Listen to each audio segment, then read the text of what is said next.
नमस्कार,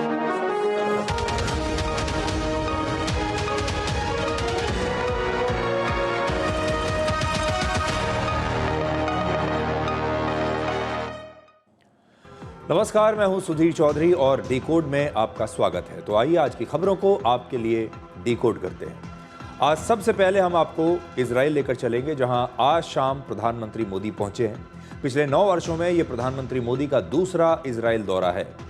आज आपको बताएंगे कि कैसे प्रधानमंत्री मोदी ने भारत और इजराइल के रिश्ते का एक नया इतिहास लिखा है। गाजा युद्ध खत्म होने के बाद मिडिल ईस्ट की पूरी राजनीति बदल चुकी है और अमेरिका और ईरान के बीच एक नए युद्ध की आशंका बढ़ गई है। ऐसे में प्रधानमंत्री मोदी का ये इजराइल दौरा बहुत महत्वपूर्ण है। जब दो देशों के प्रधानमंत्री बहुत अच्छे दोस्त बन जाते हैं, तब उनकी केमिस्ट्री बिल्कुल अलग ही दिखाई देती है। और आज हम आपको भारत के प्रधानमंत्री और इजराइल के प्रधानमंत्री की ये केमिस्ट्री भी दिखाएंगे। इसके बाद आपको दिखाएंगे कि अमेरिका के राष्ट्रपति डोनाल्ड ट्रंप ने अपने देश की संसद को यह बताया है कि ईरान में खामनेई के खिलाफ विरोध प्रदर्शनों में 32,000 लोग मारे गए। ट्रंप ने यह भी कहा कि टैरिफ लगाने से अमेरिका को जो अतिरिक्त कमाई होगी, इससे अमेरिका में इनकम टैक्स को पूरी तरीके से खत्म किया जा सकता है और ये वहां के लोगों के लिए एक बहुत बड़ी राहत होगी। और आखिर में आपके लिए compromised PM versus compromised Congress को डिकोड करेंगे। बीजेपी ने तय किया है कि एआई समिट के दौरान कांग्रेसी कार्यकर्ताओं के भद्दे विरोध प्रदर्शन के बाद अब वो कांग्रेस और गांधी परिवार को पूरे देश के सामने एक्सपोज करेगी। और आज से बीजेपी ने कॉम्प्रोमाइज्ड कांग्रेस के नाम से एक नया अभियान शुरू किया है। आज इसे भी हम आपके लिए डिकोड करेंगे।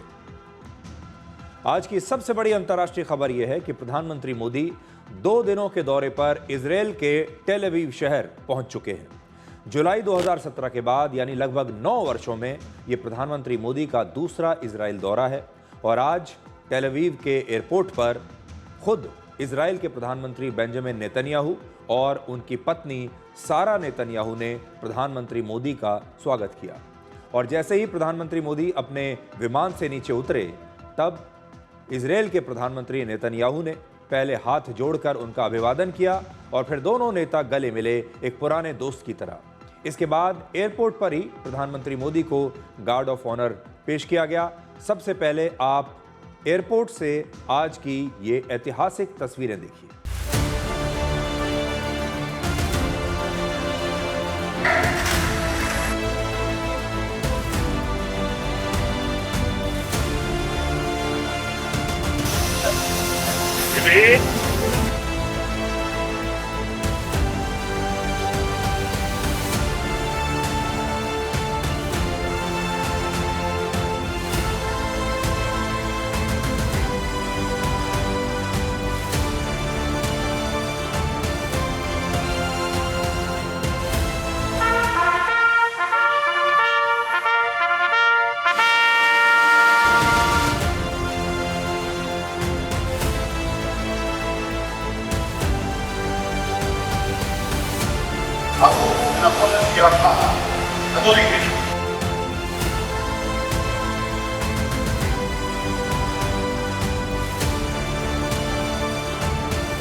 This is a bond of real friendship.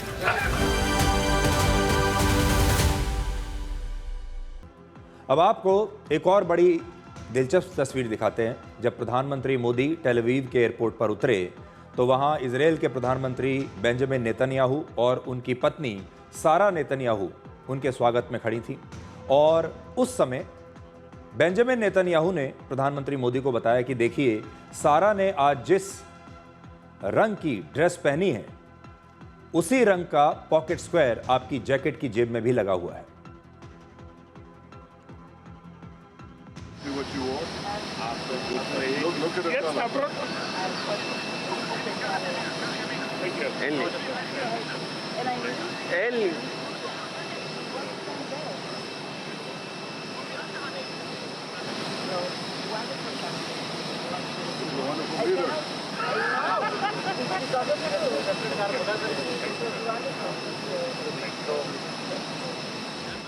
तो इस दौरान ये बड़ी दिलचस्प बातचीत रही और ये आप कह सकते हैं कि एक बड़ा इंटरेस्टिंग कोइंसिडेंस हो सकता है कि सारा नेतन्याहू जो जिस कलर की ड्रेस पहनकर आई वही रंग का जो पॉकेट स्क्वायर है वो प्रधानमंत्री मोदी ने अपनी जैकेट पर लगाया हुआ था और इस दौरान उन दोनों के बीच में एक बड़ी इंटरेस्टिंग बातचीत हुई। वर्ष 2017 की तरह इस बार भी प्रधानमंत्री नेतन्याहू ने एयरपोर्ट पहुंचकर प्रधानमंत्री मोदी का स्वागत किया और इससे आपको ये पता चलेगा कि ये दोनों देशों के प्रधानमंत्री कितने गहरे मित्र हैं। और आज जब आप इन तस्वीरों को देखेंगे तो आप समझ जाएंगे कि जब दो देश के प्रधानमंत्री प्रोटोकॉल के साथ साथ एक दूसरे के बहुत अच्छे मित्र बन जाते हैं तो उनकी जो केमिस्ट्री है वो एक अलग ही स्तर पर चली जाती है, एक अलग ही केमिस्ट्री उनकी दिखाई देती है। 2017 की तस्वीरें आप देखिए और आज 2026 की ये तस्वीरें देखिए। आज प्रधानमंत्री मोदी और प्रधानमंत्री नेतन्याहू के बीच पहली बातचीत टेल अवीव में हुई और ऐसा कहा जा रहा है कि इस मुलाकात में दोनों देशों के संबंधों के अलावा क्षेत्रीय और ग्लोबल मुद्दों पर भी बातचीत हुई है और इसके बाद दोनों नेता इजरायल की राजधानी यरूशलेम के लिए रवाना हो गए।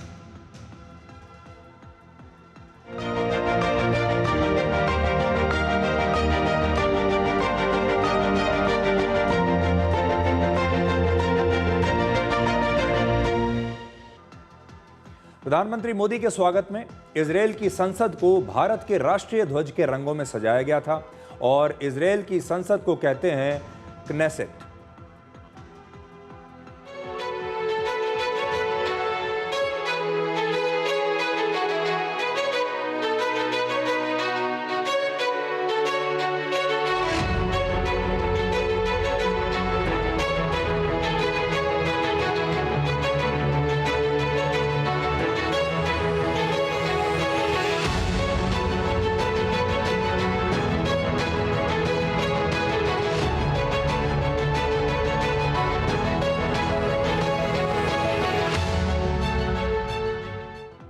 और आज यरूशलेम की सड़कों पर भारत और इजरायल के झंडे हर तरफ नजर आ रहे थे और अब आपको इजरायल के एक प्रमुख अखबार द जेरूसलम पोस्ट का फ्रंट पेज दिखाते हैं जिसमें प्रधानमंत्री मोदी की तस्वीर के साथ हिंदी में लिखा है नमस्ते और वहाँ की जो लोकल भाषा है हिब्रू उसमें लिखा है शेलोम, जिसका मतलब होता है नमस्ते या हेलो। हिब्रू इजरायल की राष्ट्रीय और आधिकारिक भाषा है और इसके ठीक नीचे ये भी लिखा है to ancient nations open a new chapter, मतलब दो प्राचीन देश अपने संबंधों का एक नया अध्याय शुरू कर रहे हैं। इस अखबार ने लिखा है कि प्रधानमंत्री मोदी की वर्ष 2017 की इजरायल यात्रा भारत की विदेश नीति में एक टर्निंग पॉइंट थी।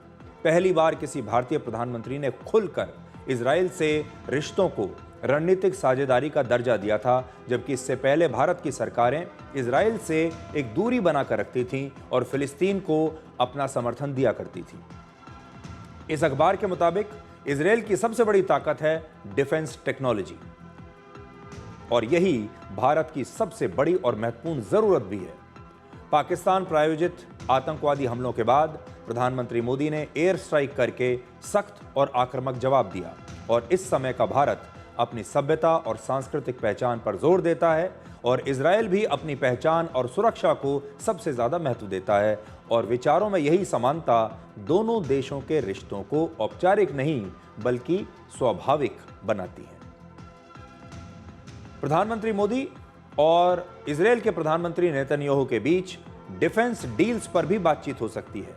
भारत इजरायल के short range air defence system Iron Dome के कुछ उपकरणों को अपने स्वदेशी एयर डिफेंस सिस्टम में शामिल करना चाहता है। आयरन डोम 70 किलोमीटर की दूरी तक किसी भी रॉकेट, ड्रोन या दूसरे हवाई हमलों को नष्ट कर सकता है और सबसे महत्वपूर्ण बात यह है कि इसके 90% से ज़्यादा हमले सफल होते हैं, यानी इसका जो सक्सेस रेट है वो 90% है और इससे एक साथ कई लक्ष्यों को नष्ट करने की क्षमता इसके अंदर है। यह सिस्टम बैटल टेस्टेड है, यानी युद्ध में इसका परीक्षण हो चुका है। इजराइल ने खुद इसका इस्तेमाल हमास के खिलाफ युद्ध में सफलतापूर्वक किया। उन्होंने ईरान के खिलाफ भी इसका इस्तेमाल किया है, यानी इजराइल की जो सेना है वो आयरन डोम का प्रयोग बहुत पहले से करती आ रही है और जैसा कि हमने आपको बताया था, इस समय भारत अपना खुद का एक स्वदेशी एयर डिफेंस सिस्टम बना रहा है जिसका नाम है सुदर्शन चक्र, और ये दुश्मन के मिसाइल्स और ड्रोन सहित हर तरह के हवाई हमलों को भारत की सीमा के अंदर आने से पहले ही नष्ट कर देगा। और इजराइल की मदद से भारत अब इसे और ज़्यादा कारगर और ताकतवर बनाना चाहता है। ये जैसा इजराइल का आयरन डोम है, कुछ उसी प्रकार का हमारा भी ये डिफेंस सिस्टम बनेगा। स्वीडन के एक थिंक टैंक जिसका नाम है सिप्री, उसके मुताबिक वर्ष 2020 से 2024 के बीच इजराइल ने अपने कुल हथियारों के निर्यात का लगभग 34% भारत को बेचा है। इसी अवधि में भारत ने अपने सबसे ज्यादा हथियार रशिया से खरीदे, दूसरे नंबर पर फ्रांस है और तीसरे नंबर पर इजराइल है। और भारत के कुल हथियारों की खरीद में इजराइल का हिस्सा लगभग 13% है। भारत और इजराइल मिलकर बराक 8 एयर डिफेंस सिस्टम भी बना रहे हैं और ये 150 किलोमीटर की दूरी तक किसी भी हवाई हमले को नष्ट कर सकता है। इस समय हमारे स्वदेशी फाइटर जेट तेजस के कई महत्वपूर्ण सिस्टम्स भी मेड इन इजराइल ही है। और पिछले वर्ष ऑपरेशन सिंदूर में भारत ने इजराइल में बने कई हथियारों का इस्तेमाल किया था। उदाहरण के लिए हेरोप ड्रोन, ये जो ड्रोन है हेरोप नाम का, ये दुश्मन के रेडार को ढूंढकर उसे नष्ट कर देता है और इस समय ये ड्रोन भारत में ही बन रहे हैं।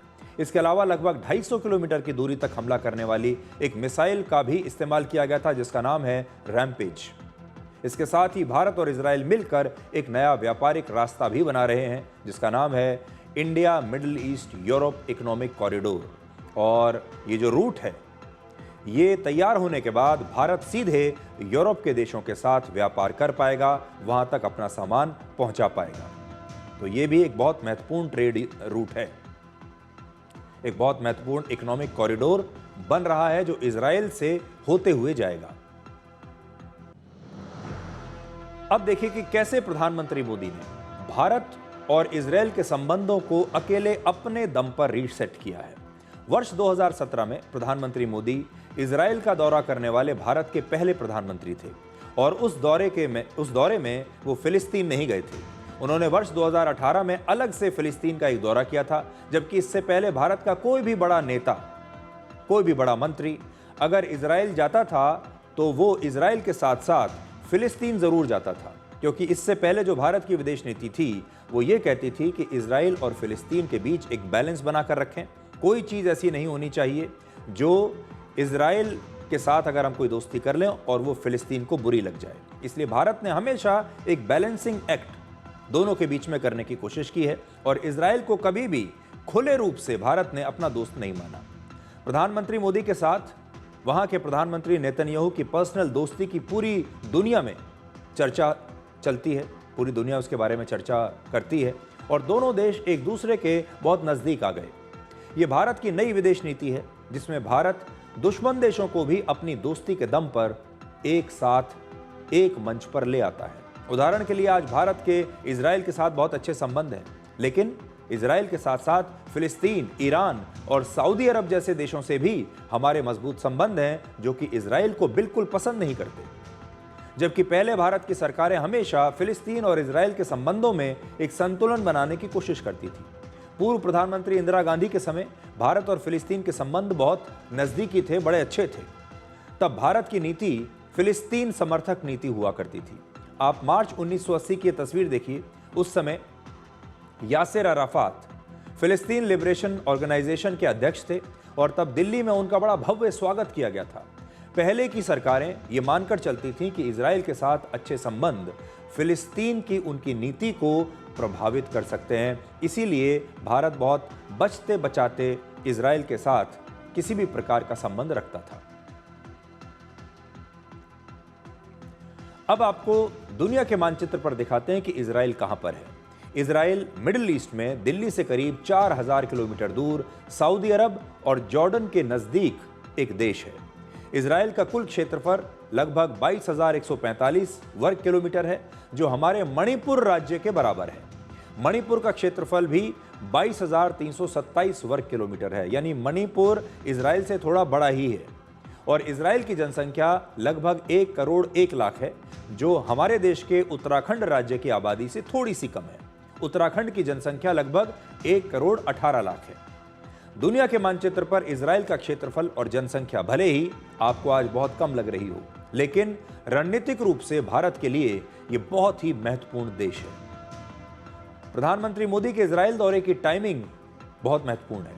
अंतर्राष्ट्रीय कूटनीति के लिहाज से प्रधानमंत्री मोदी का यह दौरा बहुत ही महत्वपूर्ण है, क्योंकि अक्टूबर 2025 में गाजा युद्ध समाप्त होने के बाद मिडिल ईस्ट की पूरी राजनीति बदल चुकी है और इस समय अमेरिका और ईरान के बीच एक नए युद्ध की आशंका भी है। इस समय खुद इजराइल के एक एयरबेस पर अमेरिका के 12 F-22 फाइटर जेट्स मौजूद हैं। ये 5वीं पीढ़ी के एयरक्राफ्ट हैं और दुश्मन का रेडार इनका पता नहीं लगा सकते। और सबसे बड़ी बात, अमेरिका ने आज तक दुनिया के किसी देश को ये फाइटर जेट्स नहीं दिए हैं। प्रधानमंत्री मोदी का ये इजराइल दौरा कल खत्म हो जाएगा और कल ही जिनेवा में अमेरिका और ईरान के बीच बातचीत भी होगी। 26 फरवरी की सुबह प्रधानमंत्री मोदी और इजराइल के प्रधानमंत्री नेतन्याहू जेरूसलम में होलोकॉस्ट मेमोरियल जाएंगे। दूसरे विश्व युद्ध में हिटलर के आदेश पर 60 लाख से ज्यादा यहूदियों की हत्या की गई थी और ये मेमोरियल उन्हीं मारे गए लाखों लोगों को श्रद्धांजलि देता है, उनकी याद में बनाया गया है और दुनिया को इस दुखद घटना की याद दिलाता है। वर्ष 2017 में भी प्रधानमंत्री मोदी ने इस मेमोरियल में जाकर श्रद्धांजलि दी थी और आज डीडी न्यूज के संवाददाता सुधीर यादव ने इसी होलोकॉस्ट मेमोरियल से आपके लिए एक स्पेशल ग्राउंड रिपोर्ट भेजी है। इजराइल यात्रा के दौरान प्रधानमंत्री मोदी जेरूशलम में जो होलोकॉस्ट रिमेम्बरेंस सेंटर है वहां आएंगे और यहाँ जो नाजी शासन के दौरान ज्यूज की हत्या की गई थी, करीब 6 मिलियन ज्यूज का जेनोसाइड किया गया था, उस स्थान पर यहाँ प्रधानमंत्री मोदी आएंगे और जो बुक ऑफ रिमेम्बरेंस है उसको जाकर देखेंगे। इसके साथ ही यहाँ आकर जो इस जेनोसाइड में जो लोग मारे गए थे उनको भी यहाँ श्रद्धांजलि देंगे। गौरतलब बात यह है कि जो जीनोसाइड हुआ था नाजी शासन के दौरान, उसमें करीब 6 मिलियन लोगों की हत्या की गई थी और इजराइल ने पूरी दुनिया में जो ज्यूज मारे गए थे उनकी याद में इस सेंटर को विकसित किया गया और उनसे जुड़ी तमाम चीज़ों को यहाँ लाकर रखा गया है। होलोकॉस्ट रिमेम्बरेंस सेंटर में ये बुक ऑफ नेम्स है। इसमें जो नाजी शासन के दौरान जितने भी ज्यूज की हत्या की गई थी उनमें सबका नाम यहाँ रखा गया है। सबसे खास बात है कि जिन लोगों का यहाँ नाम लिखा गया उनका बर्थ डेट और इसके साथ ही उनके जीवन की घटनाएं और इसके अलावा उनकी मृत्यु कहाँ हुई, कैसे हुई, जर्मन जो नाजी शासन है उसके दौरान, इस चीज़ को यहाँ रखा गया। कैमरामैन जयशंकर के साथ Sudhir Yadav, DD news, Jerusalem. कल ही प्रधानमंत्री मोदी इजराइल के राष्ट्रपति से भी मिलेंगे और भारत और इजराइल के बीच अलग अलग समझौतों पर उनके साथ भी बातचीत होगी। प्रधानमंत्री मोदी और इजराइल के बीच संबंध लगभग 20 वर्ष पुराने हैं। वर्ष 2006 में नरेंद्र मोदी जब गुजरात के मुख्यमंत्री हुआ करते थे तब भी वो इजराइल गए थे और आज इन तस्वीरों की भी बड़ी चर्चा हो रही है। आप ये पुरानी तस्वीरें देख सकते हैं।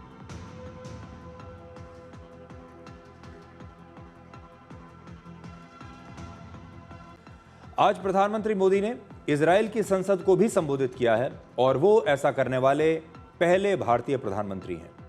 उन्होंने भारत और इजराइल के साझा विरासत को याद करते हुए कहा कि दोनों देशों के रिश्ते पूरी दुनिया के लिए एक मिसाल हैं। मिस्टर प्राइम मिनिस्टर, जेरूसलम में आपका स्वागत है, क्नेसेट में आपका स्वागत है। Welcome to Jerusalem, welcome to the Knesset.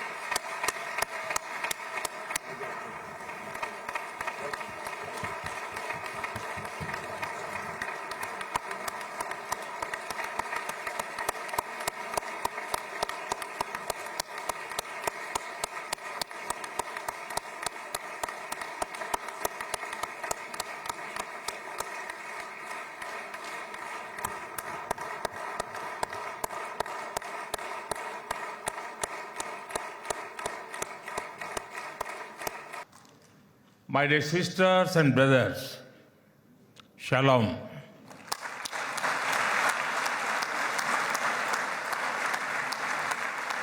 Namaste. Honorable members, it is a privilege and an honor for me to stand before this distinguished house. I do so as the Prime Minister of India and also as a representative of one ancient civilization addressing another.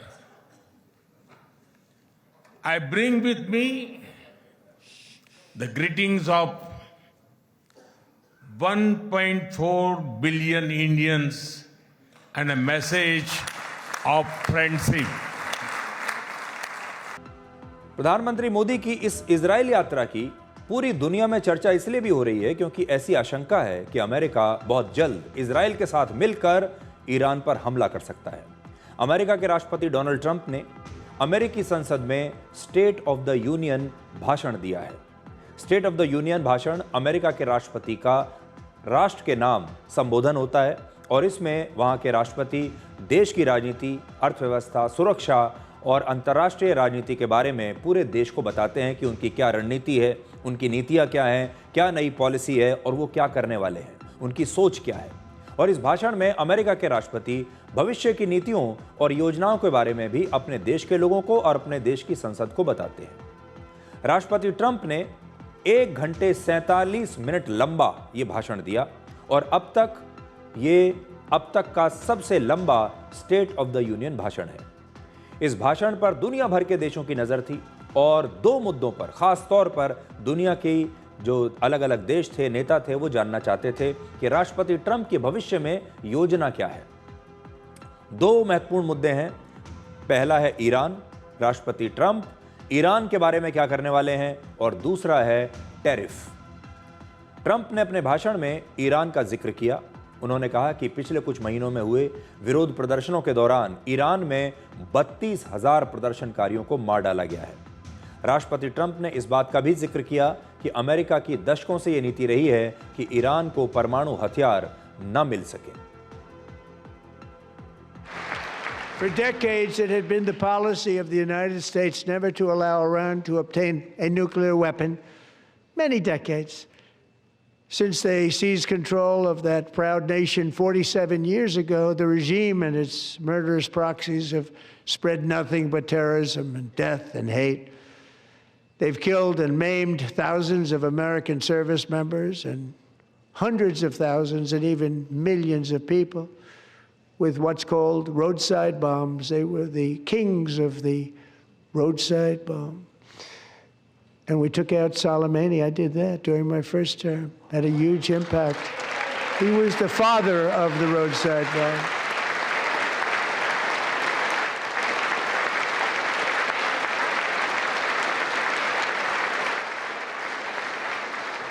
And just over the last couple of months with the protests, they've killed at least, it looks like 32,000 protests, 32,000 protesters in their own country. तो देखिए, बड़ी बात यह है कि America के राष्ट्रपति Trump शायद पहली बार अपने देश के लोगों के सामने, अपने देश की संसद के सामने ये घोषणा कर रहे हैं कि ईरान में सत्ता विरोधी प्रदर्शनों के दौरान 32,000 लोग मारे गए हैं। इसलिए पूरी दुनिया का ध्यान इस पर जाना लाजमी है कि वहाँ किस प्रकार के प्रोटेस्ट चल रहे हैं। 32,000 लोगों के मारे जाना बहुत बड़ी बात है। अगर राष्ट्रपति ट्रंप का ये आंकड़ा सही है तो राष्ट्रपति ट्रंप ने अपने टैरिफ को लेकर भी कई बातें कही। पहली बात उन्होंने ये कही कि टैरिफ की धमकी देकर वो दुनिया भर में शांति भी तो करवा रहे हैं। दूसरा, टैरिफ से अमेरिका ने सैकड़ों अरब डॉलर जुटाए हैं। और तीसरा, भविष्य में टैरिफ से इतनी ज्यादा कमाई होगी कि अमेरिका में इनकम टैक्स लगाने की जरूरत ही नहीं पड़ेगी। They're a little more complex, but they're actually probably better, leading to a solution that will be even stronger than before. Congressional action will not be necessary. It's already time-tested and approved. And as time goes by, I believe the tariffs paid for by foreign countries will, like in the past, substantially replace the modern-day system of income tax, taking a great financial burden off the people that I love. अब बड़ा सवाल यह है कि क्या income tax खत्म करना America में संभव है और क्या ज्यादा टैरिफ लगने से अमेरिका के आम लोगों को फायदा होगा। हालांकि राष्ट्रपति ट्रंप ये आइडिया तो बड़ा जबरदस्त निकाल कर लाए हैं कि जितना भी वो टैरिफ लोगों पर लगा रहे हैं, अलग अलग देशों पर लगा रहे हैं, उससे इतनी ज़्यादा कमाई, अतिरिक्त कमाई अमेरिका की होगी कि उसे अपनी जनता पर इनकम टैक्स लगाने की आवश्यकता ही नहीं पड़ेगी। और इससे हो सकता है कि वहाँ की जनता बहुत खुश भी हो जाए, क्योंकि उन्हें ये उम्मीद उनके मन में जगाई जा रही है कि अगर ये ट्रंप टैरिफ कामयाब हो गए तो इनसे इतना पैसा आएगा कि सरकार इनकम टैक्स को बंद कर देगी। ये बहुत बड़ी राहत है किसी भी देश के लोगों के लिए। लेकिन क्या ये संभव है? अगर ज़्यादा टैरिफ से अमेरिका में इनकम टैक्स हट भी जाए तो भी वहाँ के आम आदमी को कोई फ़ायदा नहीं होने वाला, बल्कि गरीब लोगों पर ज़्यादा बोझ बढ़ सकता है और अमीरों को इसका फ़ायदा हो सकता है। और कैसे, वो मैं आपको बताता हूँ। पिछले साल यानी 2025 के वित्तीय वर्ष में अमेरिकी सरकार ने टैरिफ से करीब $200 बिलियन यानी 18 लाख करोड़ रुपए जुटाए। ये पैसा सरकार के खजाने में जाता है, लेकिन असल बोझ ज़्यादातर आम अमेरिकी नागरिकों पर पड़ता है, क्योंकि दूसरे देशों से आयात होने वाली जो बड़ी बड़ी चीज़ें हैं, बड़ा बड़ा जो सामान है, उस पर टैरिफ लगता है। और फिर इस टैरिफ को लगने के बाद ये सामान बाज़ारों में बढ़ी हुई कीमत पर मिलता है। और जब अमेरिका की जनता अपने बाज़ार में, मान लीजिए भारत में बना कोई सामान खरीदने के लिए जाएंगे, तो उन्हें टैरिफ के साथ महंगी चीज़ खरीदने को मिलेगी। और दुनिया भर से जितना भी सामान अमेरिका के बाज़ारों में जा रहा है, चाहे वो भारत से जा रहा है, चाहे वो चीन से जा रहा है, इस टैरिफ के बाद ये सारा सामान वहाँ पर महंगा हो गया। अब इसका अर्थ ये है कि अमेरिका की जनता महंगे दाम पर उसी सामान को खरीद रही है जो कि उसे पिछले साल तक कम दाम पर मिल रहा था। इसे आप एक प्रकार का जीएसटी भी कह सकते हैं, जीएसटी की तरह समझ सकते हैं। जैसे जीएसटी जो है ये वो टैक्स है जिसे सरकार लोगों से लेती है, लेकिन असल में ये पैसा आम लोग ही देते हैं, चाहे वो अमीर हो या गरीब, सब पर एक समान जीएसटी लगता है, क्योंकि वो सामान पर जीएसटी चुका रहे हैं। लेकिन इनकम टैक्स आपकी सैलरी के हिसाब से लगता है, यानी जितनी ज़्यादा कमाई आपकी होती है आपके ऊपर उतना ही टैक्स लगता है। इसलिए गरीब लोग कम टैक्स देते हैं और अमीर लोग ज़्यादा टैक्स देते हैं। और इनकम टैक्स की जगह टैरिफ से अगर टैक्स जब लिया जाएगा तो अमीर लोग कम टैक्स देंगे, क्योंकि इनकम टैक्स खत्म हो चुका होगा, क्योंकि टैरिफ की वजह से महंगे सामान तो वो आसानी से खरीद लेंगे, लेकिन इनकम टैक्स खत्म होने से उनके और पैसे की, अतिरिक्त पैसे की बचत होगी। लेकिन गरीब व्यक्ति जो है उसे वही सामान महंगा खरीदने को मिलेगा। वैसे भी अमीर लोग आयात होने वाले ज़्यादातर महंगे सामान ही खरीदते हैं, जबकि टैरिफ ज़्यादा होने से गरीबों पर बोझ बढ़ेगा, क्योंकि वो रोज़मर्रा की सस्ती चीज़ों पर ज़्यादा पैसा खर्च करते हैं और दाम बढ़ने से उनकी जेब पर ज़्यादा असर पड़ता है। इस तरह टैरिफ बढ़ाकर इनकम टैक्स खत्म करने की राष्ट्रपति ट्रंप की योजना, इससे गरीबों पर बोझ बढ़ेगा और अमीरों को राहत मिलेगी। आप ये समझ लीजिए कि पैसा वहाँ के जो लोग हैं वो चाहे टैरिफ के रूप में दे दें और या इनकम टैक्स के रूप में दे दें, बात एक ही है। राष्ट्रपति ट्रंप ये भी कह रहे हैं कि वो किसी भी हालत में ईरान के परमाणु हथियारों को खत्म कर देंगे।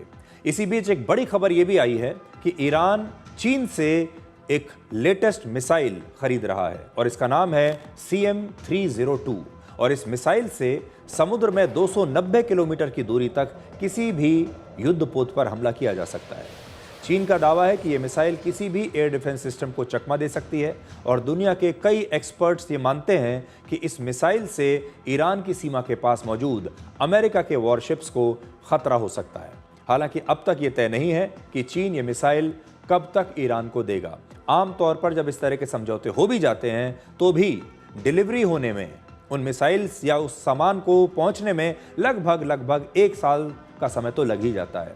तो अगर ईरान और चीन के बीच अगर इस मिसाइल की डील हो भी गई है तो भी इस मिसाइल को डिलीवर होने में काफ़ी समय लग सकता है और हो सकता है कि तब तक अमेरिका ईरान पर हमला कर चुका हो। तो इसका मतलब ये होगा कि फ़िलहाल इस हमले में ये मिसाइल फिर ईरान के काम नहीं आएगी।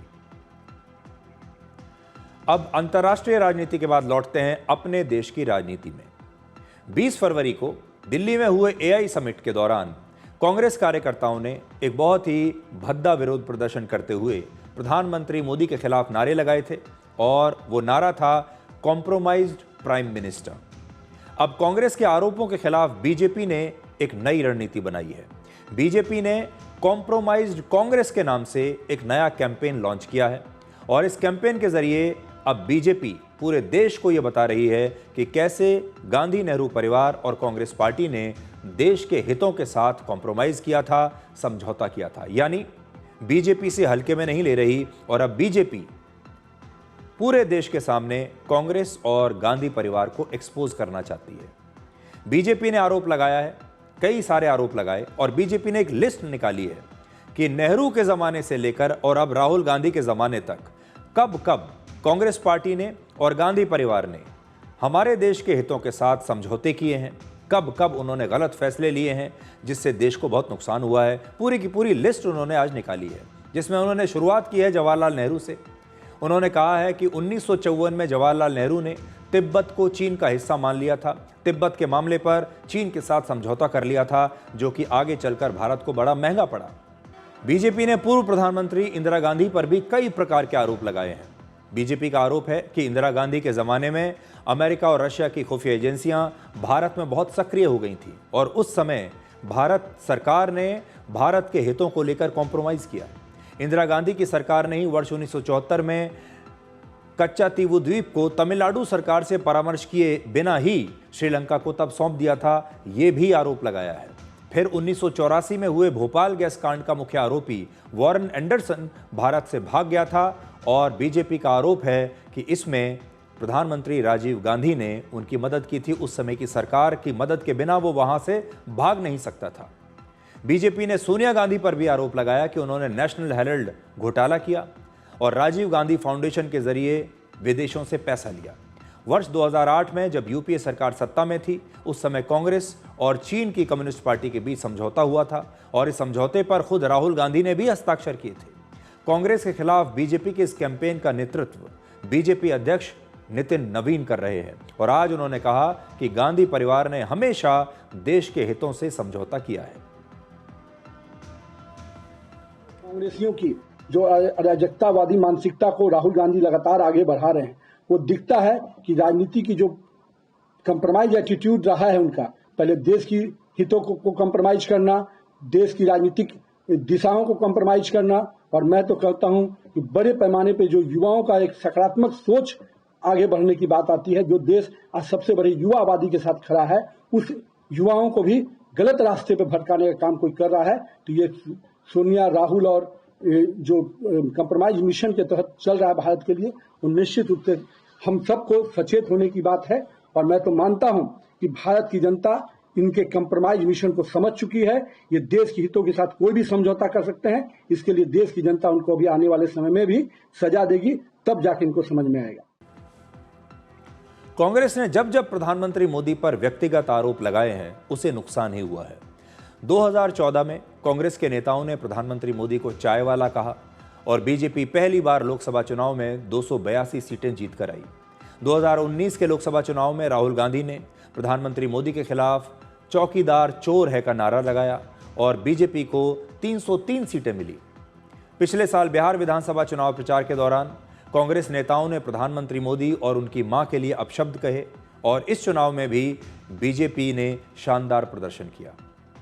बीजेपी ने आज राहुल गांधी पर सबसे बड़ा आरोप लगाया है कि वो देश के खिलाफ काम करते हैं और राहुल गांधी का संबंध देश विरोधी ताकतों से है।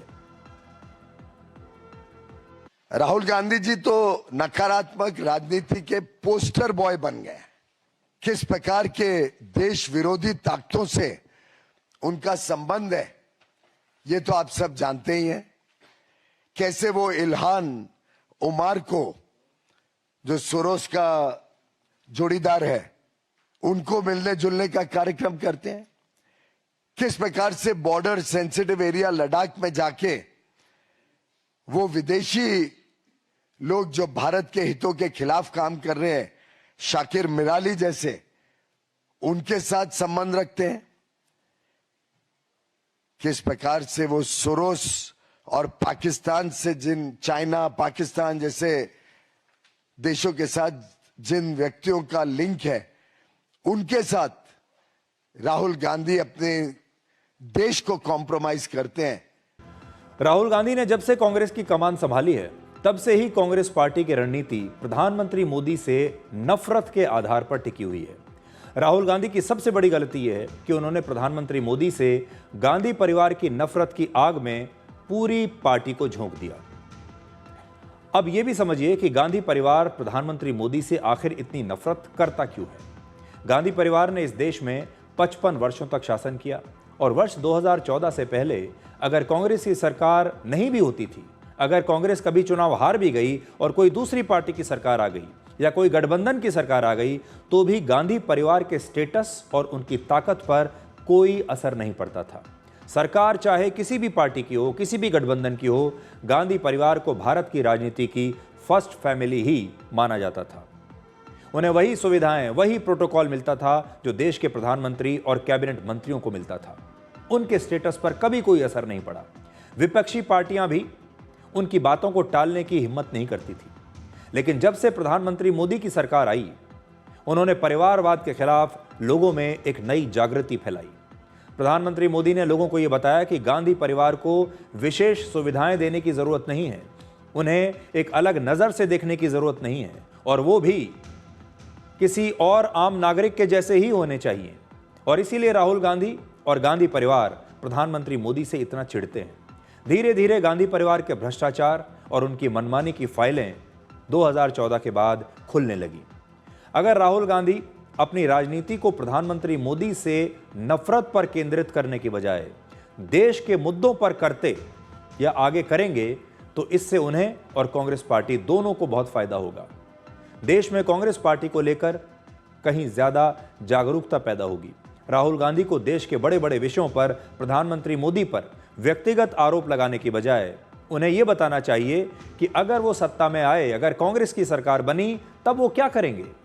ट्रंप के टैरिफ पर राहुल गांधी की रणनीति क्या है, एआई के भविष्य को लेकर उनकी क्या योजना है, इस देश से बेरोजगारी को मिटाने के लिए उनका क्या फॉर्मूला है और उनके पास ऐसा नया क्या है जो अभी तक इस देश के लोगों ने नहीं दिया। तो आज देश राहुल गांधी की नफरत नहीं देखना चाहता। आज भारत के युवा राहुल गांधी के वो लंबे लंबे भाषण और मोदी के प्रति नफरत को नहीं देखना चाहते। वो ये जानना चाहते हैं कि राहुल गांधी की अपनी भविष्य को लेकर नीति क्या है, राहुल गांधी के पास क्या विजन है, राहुल गांधी ट्रंप टैरिफ से कैसे निपटेंगे, राहुल गांधी एआई के बारे में क्या सोचते हैं, राहुल गांधी इस देश को विकसित भारत बनाने में कितना समय लेना चाहते हैं। ये सारी बातें राहुल गांधी को बतानी चाहिए और वो इसके अलावा बाकी हर काम कर रहे हैं। अब आपको नई खबर बताते हैं नॉर्थ कोरिया के बारे में। इस समय नॉर्थ कोरिया के सुप्रीम लीडर 42 वर्ष के किम जोंग उन के 2 बड़े फैसलों की पूरी दुनिया में चर्चा हो रही है। उन्होंने अपनी 13 वर्ष की बेटी किम जू ए को नॉर्थ कोरिया के मिसाइल प्रोग्राम का डायरेक्टर बना दिया है। इसके साथ ही उन्होंने अपनी 38 वर्ष की बहन किम यो जोंग को अपने राजनीतिक दल वर्कर्स पार्टी ऑफ कोरिया में एक विभाग का डायरेक्टर बनाकर उन्हें एक बहुत बड़ी जिम्मेदारी दी है। अभी तक किम जोंग उन की बहन डिप्टी डायरेक्टर के पद पर थी, लेकिन अब उनकी प्रमोशन कर दी गई है और किम जोंग उन ने ये दोनों महत्वपूर्ण फैसले अपने वर्कर्स पार्टी कांग्रेस की बैठक में लिए हैं। कुछ दिनों से दुनिया भर में यह चर्चा चल रही थी कि किम जोंग उन अपनी बेटी को अपना उत्तराधिकारी घोषित कर सकते हैं और अब उन्होंने अपनी बेटी को देश के मिसाइल प्रोग्राम का डायरेक्टर बना दिया है, जो इस दिशा में एक बहुत महत्वपूर्ण कदम है। नॉर्थ कोरिया के लिए मिसाइल प्रोग्राम सिर्फ सैन्य ताकत नहीं बल्कि सत्ता की गारंटी है। नॉर्थ कोरिया के पास 3000 से ज्यादा मिसाइल्स हैं और वो 6 बार न्यूक्लियर टेस्ट कर चुका है और इन सब की जिम्मेदारी मिसाइल प्रोग्राम डिपार्टमेंट पर होती है। इसलिए इसे नॉर्थ कोरिया का सबसे ताकतवर विभाग माना जाता है और यही वजह है कि मिसाइल प्रोग्राम का कंट्रोल नॉर्थ कोरिया में सेना, पार्टी या नेता तीनों से ऊपर माना गया है। इसलिए मिसाइल प्रोग्राम का कंट्रोल किम जोंग उन हमेशा अपने परिवार के हाथ में ही रखना चाहते हैं। 13 वर्ष की अपनी बेटी को इतनी बड़ी जिम्मेदारी देने के 2 संदेश हैं। पहला, उत्तराधिकार का संकेत। किम जोंग उन का यह फैसला साफ बता रहा है कि उनके बाद भी नॉर्थ कोरिया की सत्ता किम जोंग उन के परिवार के कब्जे में ही रहेगी और इसके बाद शायद उनकी बेटी उनकी उत्तराधिकारी बनेंगी। बेटी को सबसे ताकतवर यूनिट से जोड़ना यह दिखाता है कि अब उत्तराधिकारी की असली ट्रेनिंग शुरू हो चुकी है। वो अपनी बेटी को औपचारिक रूप से भविष्य की नेता बनाने के लिए उसकी ट्रेनिंग शुरू कर चुके हैं।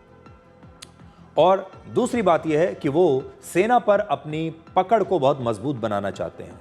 नॉर्थ कोरिया में असली ताकत सेना के पास है। किम जोंग उन ने अपनी बेटी को मिसाइल प्रोग्राम का डायरेक्टर बनाकर अपनी सेना को भी यह संदेश दिया है कि भविष्य की जो कमांड है और भविष्य का कमांड स्ट्रक्चर तय हो चुका है और उनके बाद ये कमांड स्ट्रक्चर उनकी बेटी के हाथ में आएगा। संयोग देखिए कि दुनिया को किम जोंग उन की इस बेटी के बारे में पहली बार जो जानकारी मिली थी तब एक मिसाइल के साइट से ही मिली थी। 2022 में किम जोंग उन पहली बार अपनी बेटी के साथ एक न्यूक्लियर साइट पर गए थे और उस समय नॉर्थ कोरिया अपनी सबसे बड़ी बैलिस्टिक मिसाइल का परीक्षण करने वाला था और वहां पर वो अपनी बेटी को लेकर गए। अब आप ये समझिए कि किम जोंग उन की बहन का प्रमोशन इतना महत्वपूर्ण क्यों है। किम जोंग उन अपनी बहन को एक बड़ी जिम्मेदारी देकर अपने परिवार में सत्ता का संतुलन बनाने की कोशिश कर रहे हैं और साथ ही ये भी उन्होंने संकेत दिया है कि नॉर्थ कोरिया का पूरा कंट्रोल किम जोंग के परिवार के पास ही रहेगा, चाहे उनकी बेटी हो या बहन। 2014 से किम जोंग उन की बहन नॉर्थ कोरिया का प्रचार प्रसार करने वाला एक विभाग संभाल रही थी और वो अपने भाई किम जोंग उन की प्रमुख सलाहकार भी है। नॉर्थ कोरिया को दुनिया के कुछ कट्टर देशों में गिना जाता है और इस छवि को सुधारने में किम जोंग की बहन एक बहुत बड़ी भूमिका निभा रही थी और किम जोंग उन का ये फैसला कि वो अपनी बेटी को आगे बढ़ाएंगे और अपनी बहन को आगे बढ़ाएंगे, इससे भी उनकी जो छवि है दुनिया भर में वो बेहतर होगी। अब अगले विश्लेषण की शुरुआत एक सवाल से करते हैं और वो ये है कि क्या गुस्सा भारत के बचपन पर सबसे बड़ा ग्रहण लगा रहा है। आज हम ये सवाल इसलिए पूछ रहे हैं क्योंकि अब भारत में छोटे छोटे बच्चे भी एक दूसरे की जान लेने लगे हैं। ये छोटे छोटे बच्चे गुस्से में आ जाते हैं और बहुत सारे अपराध करने लगे हैं। दिल्ली के तिलक नगर इलाके में 23 फरवरी को एक ऐसी ही घटना हुई जहां कुछ नाबालिग लड़के क्रिकेट खेल रहे थे, जिनमें पहले झगड़ा शुरू हुआ और बाद में ये इतना बढ़ गया कि 3 नाबालिग लड़कों ने मिलकर एक 15 साल के नाबालिग लड़के की हत्या कर दी। इस लड़के का नाम था निशांत। जिन नाबालिग लड़कों पर हत्या का आरोप है उनकी उम्र 17 साल, 13 साल और 12 साल है। ये घटना तब हुई जब निशांत अपने कुछ दोस्तों के साथ अपने घर के पास क्रिकेट खेल रहा था। उसी दौरान एक लड़के से बहस हो गई और बहस के बाद निशांत वापस अपने घर आ गया, लेकिन बाद में 3 लड़कों ने निशांत को उसके घर से बाहर बुलाया और फिर उस पर हमला कर दिया और इस दौरान निशांत की मौत हो गई। पुलिस ने तीनों नाबालिग लड़कों को हिरासत में ले लिया है और जुवेनाइल जस्टिस एक्ट के तहत उन पर कार्रवाई की जा रही है। कोई मामला नहीं था, बच्चे थे, खेल रहे थे, बच्चे ने लड़ाई यही होगी। बच्चे इनके चक्कर में बड़े भाई ने उसके ने मारा है, जिसने मारा है वो फरार हो गया है। छोटा बच्चा आगे कर दिया, उसको थाने में जमा, जिसने मारा है उसका नाम अर्जुन है। 2 बच्चे घर पे बुलाने आए, लड़का घर पे नहीं है, दुकान पे से बुलाया, पता नहीं कहाँ ले जाके मारा, तुम्हें ये मार दिया जब उठा के लेके आए। कोई लड़ाई झगड़ा नहीं है, मेरे बेटे का कुछ बताई किसी कुछ नहीं है। बताओ कहाँ से लड़ाई झगड़ा हो गया। वो छोटे बच्चे आगे कर रखे हैं, किसी बड़े लड़के ने मारा, उसके भाई ने। मेरे दोस्त का फोन आया, तेरे भाई की बाहर हाथापाई हो रही है, ऐसे तेरा भाई नीचे गिर गया है। मैं आया हूँ, मैंने आने का देखा है तो उसको उठा के देखा है तो ये मान लो सांसें नहीं चल रही थी, कुछ भी नहीं। अब बस मैंने उठा के देखने का, मैं सीधा हॉस्पिटल लेके गया हूँ। हॉस्पिटल लेके जाने का इमरजेंसी में लेके गया, डॉक्टर बोले कि पहले इसको ये तो कि हाथापाई हुई है, क्या चीज़ हुआ है, कि इसके गले पे कि क्या दवा है, कुछ भी करा है। हमने बोले हमारे को तो नहीं पता, बस इतना हाथापाई हुई है। तो वो बोल रहे हैं कि तो इसका गला घोट के मारा गया है। बात सिर्फ दिल्ली के एक इलाके की नहीं है। चिंता की बात यह है कि पूरे देश में नाबालिग बच्चे, छोटे छोटे बच्चे अपराध की तरफ तेजी से बढ़ रहे हैं। एनसीआरबी के आंकड़ों के मुताबिक देश भर में वर्ष 2022 में 37,780 बच्चे अपराध में शामिल थे। ये सभी नाबालिग बच्चे थे और वर्ष 2023 में यह आंकड़ा बढ़कर 40,000 से ज्यादा हो गया। हमारे देश में नाबालिग बच्चों की संख्या 43 करोड़ 66 लाख से ज्यादा है। अब सोचिए, इतनी बड़ी जनसंख्या अगर उग्र हो जाएगी, क्रोध में रहेगी, बात बात पर वो नाराज होने लगेगी तो देश का भविष्य क्या होगा। बड़ा सवाल यह भी है कि नाबालिग बच्चों में इतना गुस्सा आखिर कहां से आ रहा है जिससे वो अब किसी की हत्या करने के बारे में भी हिचकते नहीं। इसका बड़ा कारण है हिंसक डिजिटल कंटेंट। एक रिपोर्ट के मुताबिक 49% माता पिता यह मानते हैं कि उनके बच्चे हर दिन 3 घंटे से ज्यादा समय सोशल मीडिया पर, OTT प्लेटफॉर्म्स पर या फिर ऑनलाइन गेमिंग पर बिताते हैं, जिसकी वजह से बच्चों में गुस्सा और हिंसा की भावना बढ़ रही है। दूसरा कारण भावनात्मक संवाद में कमी आना। घर में माता पिता और बच्चों के बीच बातचीत अब लगातार कम होती जा रही है, संवाद नहीं होता, वो खुलकर अपनी बातें किसी से शेयर नहीं कर पाते, जिसकी वजह से उनके अंदर गुस्सा बढ़ता जाता है। और तीसरा कारण है प्रतिस्पर्धा का माहौल। हर जगह बच्चों पर जीत का दबाव है। बच्चों की जिंदगी में अब हार की कोई गुंजाइश नहीं।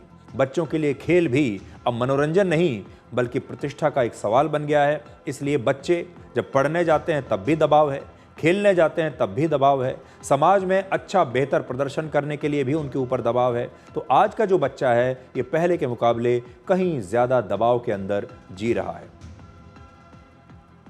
चिंता की बात यह है कि भारत में बच्चों के सोशल मीडिया के प्रयोग पर अभी तक कोई पाबंदी नहीं है, लेकिन अब समय आ गया है जब ऑस्ट्रेलिया और फ्रांस की तरह, यूरोप के दूसरे देशों की तरह भारत में भी बच्चों के लिए सोशल मीडिया के इस्तेमाल पर नए कानून बनने चाहिए और इसमें माता पिता की अनुमति को भी शामिल किया जाना चाहिए कि जब नाबालिग बच्चा सोशल मीडिया पर जाएगा तो उसे पहले अपने माता पिता की अनुमति लेनी होगी। इसके अलावा सरकार को नाबालिग आयु सीमा में भी बदलाव करने के बारे में अब सोचना चाहिए। भारत में 18 साल से कम आयु के बच्चों को नाबालिग माना जाता है, लेकिन आंकड़े बता रहे हैं कि नाबालिग बहुत तेजी से अपराध की तरफ बढ़ रहे हैं।